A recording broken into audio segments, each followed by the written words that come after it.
আজকে আমি আপনাদের সঙ্গে শেয়ার করব খুব সহজে বাচ্চাদের স্কুলের টিফিনের একটা রেসিপি, স্যান্ডউইচ রেসিপি।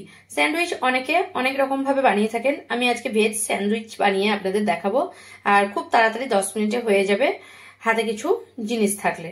আর আপনারা তাহলে বাচ্চাদের স্কুলে টিফিনে এটা দিতে পারেন, সপ্তাহে একদিন হোক বা দুদিন হোক। চলুন তাহলে দেরি না করে দেখে নেওয়া যাক আমার আজকের ভিডিওটি। ভেজ স্যান্ডউইচ বানানোর জন্য আমি এখানে কয়েকটা স্লাইস ব্রেড নিয়ে নিয়েছি। ব্রেডগুলো আমি এখন সাইড করে রেখে দিচ্ছি সাইডে।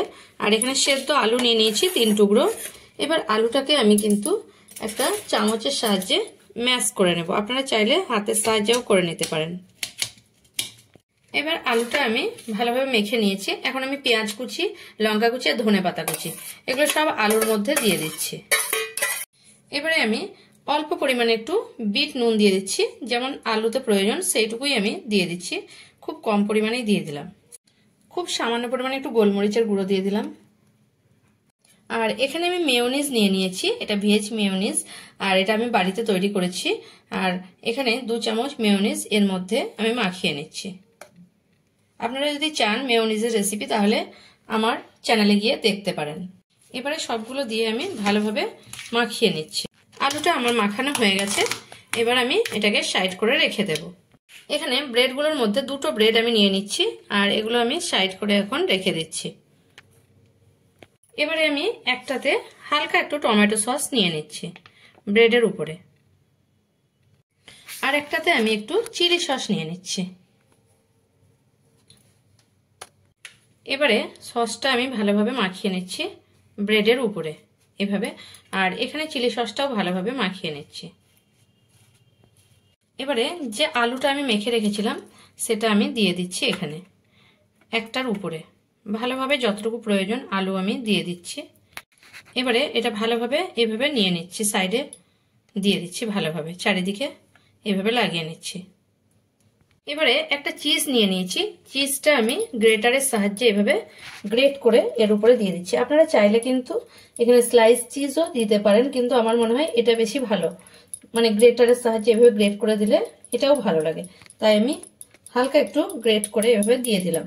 এবারে এর উপরে আমি আরেকটা যেটা মানে চিলি সস লাগিয়ে নিয়েছি সেটা আমি দিয়ে দিলাম। তারপর ভালোভাবে এভাবে হাত দিয়ে চেপে দিলাম। এভাবে আরেকটাও আমি বানিয়ে নেব, তারপর দেখাবো আমি কি করছি। এটা এখানে একটা তাওয়া বসিয়ে নিয়েছি, 1/2 চামচ বাটার আমি এর মধ্যে একটু দিয়ে দিলাম। এবার বাটারটা কিন্তু আমি চারিদিকে লাগিয়ে নিচ্ছি, এভাবে লাগিয়ে নিচ্ছি। এবারে ব্রেডগুলো আমি এক একটা করে এভাবে দিয়ে দিচ্ছি, আর মিডিয়াম ফ্লেমে রেখেছি গ্যাসের ফ্লেমটাকে। 4টে একসঙ্গে আমি করে নিচ্ছি।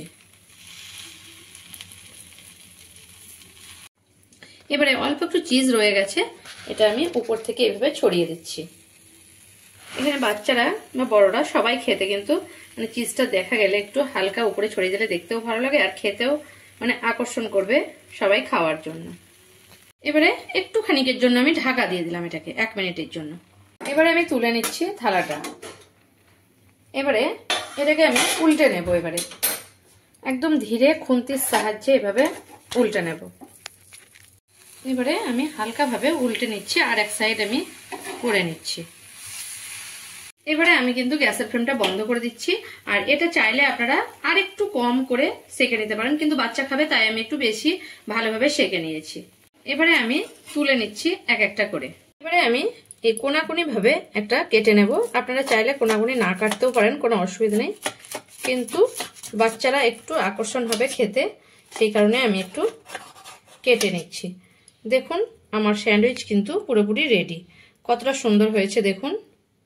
আমার ভিডিও যদি আপনাদের ভালো লেগে থাকে তাহলে আমার চ্যানেলকে সাবস্ক্রাইব করার অনুরোধ রইল, আর কমেন্ট করে জানাবেন রেসিপিটা আপনাদের কেমন লাগলো। যদি ভালো লেগে থাকে তাহলে একটা লাইক করতে ভুলবেন না, আর প্রচুর শেয়ার করবেন।